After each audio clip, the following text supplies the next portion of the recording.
29 ఏళ్ళు ఉన్నాయి.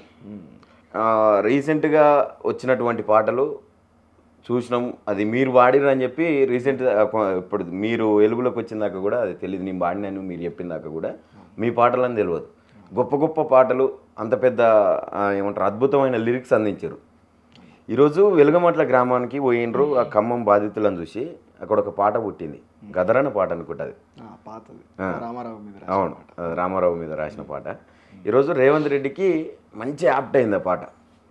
ఆ పాట చూసిన తర్వాత మీకు వచ్చిన ఫోన్ కాల్స్ కావచ్చు, ఆ పాట చూసిన తర్వాత మీ పక్కన ఉన్న వాళ్ళు సన్నిహితులు మీ పట్ల చేసినటువంటి వ్యాఖ్యలు కావచ్చు, ఎట్లా ఉన్నాయి అసలు? ఎట్లా రిసీవ్ చేసుకున్నారు ప్రజలు? నిజానికి ఒక్క ఫోన్ కాల్ కూడా నాకు రాలేదు, ఇంతవరకు రాలేదు. వస్తుందేమో తెలియదు.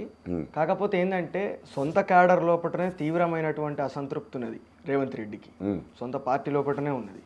కాబట్టి ఎక్కడి నుంచి కూడా మనకు అట్లా వ్యతిరేకత వస్తుంది, మన మీద దాడి జరుగుతుందనే ఆలోచన అయితే నాకు ఇంతవరకు రాలేదు. అసలు విస్తృతంగా ప్రజల లోపలికి వెళ్ళిపోయింది. పోయినటువంటి విషయం ఏంటిది? జనం బాధను ప్రజలంతా కూడా, తెలంగాణ రాష్ట్ర ప్రజలంతా కూడా కండ్లారా చూసిండ్రు. సో దాన్ని సమర్థించుకునేటటువంటి అవకాశం అనేది సొంత పార్టీకే లేదు, ఏ నాయకునికి లేదు. దాన్ని ఎట్లా సమర్థించుకోని వాళ్ళే తర్జన అయిపోతున్నారు. ప్రజల లోపల అంత స్థాయి లోపల వ్యతిరేకత వచ్చింది. సో దాన్ని ఇంకా మనం ముందుకు ఇంకా విస్తృతంగా ప్రజల లోపలికి తీసుకెళ్లే ప్రయత్నం చేసినాం. కాబట్టి పాటకి ఎప్పుడు అపోజిషన్ అనేది ఉండదని నేను అనుకుంటా. అంటే దీన్ని ఎవరైనా చెప్పిర్రా ఈ ఇష్యూ మీద పాట రాయమని చెప్పిర్రా? మీకే అట్లా అనిపించి బాధ అనిపించి రాసిన? అంటే నిజానికి ఆ పాట పుట్టిన నేపథ్యం అది ఎప్పుడో ఉంది. రామారావు మీద రాసినటువంటి పాట గద్దరన్న రాసి పాడింది. అయితే ఈ క్రమంలో నేను పృథ్వీరాజన కలిసి ప్రయాణం చేస్తున్నాం, వేరే మెదక్ జిల్లాకు ఏదో పని మీద వెళ్తున్నాము. వెళ్ళే క్రమంలో ఇట్లా అన్న వాళ్ళు అరెస్ట్ అయినరు. గ్రగన్న మిగతా జర్నలిస్ట్ మిత్రులు అందరూ కూడా అరెస్ట్ ఆ టైం లోపల అరెస్ట్ అయినని చెప్పి తెలవడంతో మేము ఎంబటే మా పని మేము ముగించుకొని మేము రిటర్న్ అయిపోయినాం. రిటర్న్ అయిపోయే టైంలో మనం దీన్ని చాలా గట్టిగా ప్రశ్నించాలి సూర్య అని చెప్పి మేము ఇద్దరం కలిసి మాట్లాడుకుంటా అంటే అన్నాడు, అన్న నార్మల్గా ఏదేదో మాట్లాడుకుంటా పోతవురో రేవంత్ అని చెప్పి ఒక మాట అన్నాడు. అక్కడి చెల్లిగా మేము పాట అనుకున్నాం. అది ఆ ప్రయాణం లోపలనే రాసేసినాం అన్నట్టు. వస్తా అంటేనే రాసేసినాం, పోయినాక ఇద్దరం కలిసి పాడినాం దాన్ని. సో అట్లా పుట్టింది ఆ పాట. కాకపోతే ఏంటంటే ఆ సిచ్యువేషన్కి, జరిగినటువంటి అన్యాయానికి ఆ పాట అనేది చాలా ఆప్ట్ అయిపోయింది అన్నట్టు. ఒకసారి వాడవా నా పాట?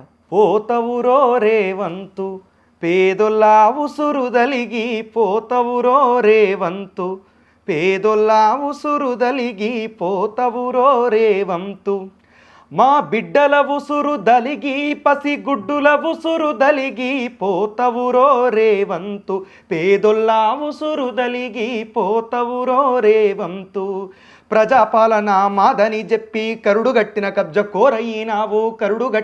కోరయినావు. ఖమ్మము జిల్లాల బుల్డోజరులతో కూలీల గుడిసెలు కూలగొట్టినవు. పొంగులేటికి తుమ్మలగానికి ఖమ్మం జిల్లాను అమ్ముకచ్చినవు. ఆ కూలీల ఉసురు దలిగి నువ్వు కూలిపోతావు కొడుకో, పోతవురో రేవంతు పేదొళ్ళ ఉసురు దలిగి, పోతవురో రేవంతు పసి గుడ్డుల ఉసురు దలిగి, ఆ బిడ్డల ఉసురు దలిగి, పోతవురో రేవంతు పేదొల్ల ఉసురు దలిగి, పోతవురో రేవంతు పసి గొంతులు దడుప నీలియమంటే నిల్వ నీడ లేకుంట చేసినై. కరెంటు కావాలి సారు అంటే ఉన్న గుడిసెను ఊడవీకినవు. పోలీసు బలగాల బలమున్నదాని లేనోళ్ళ భూముల్ల ఏలు పెడుతున్నావు.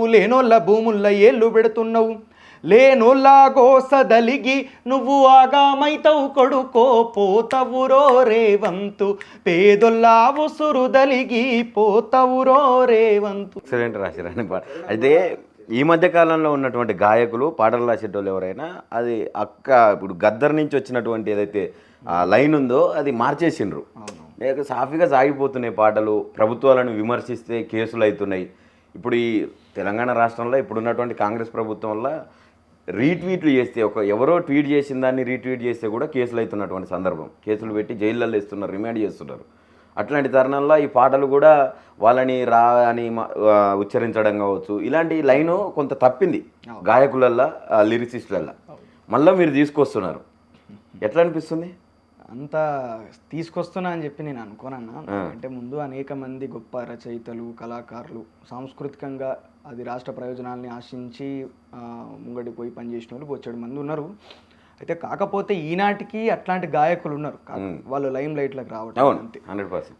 గ్రామీణ ప్రాంతాలలో అనేక మంది మాటలతోటి పాటలతోటి ప్రభుత్వాలను ప్రశ్నించుకుంటా చాలా గట్టి వాయిస్లు ఉన్నాయి. కాకపోతే ఏంటంటే అది విస్తృతంగా ప్రజల లోపలికి వెళ్ళే అవకాశం వాళ్ళకు లేకుండా పోయింది, అంతే తప్పించి లేరని కాదు.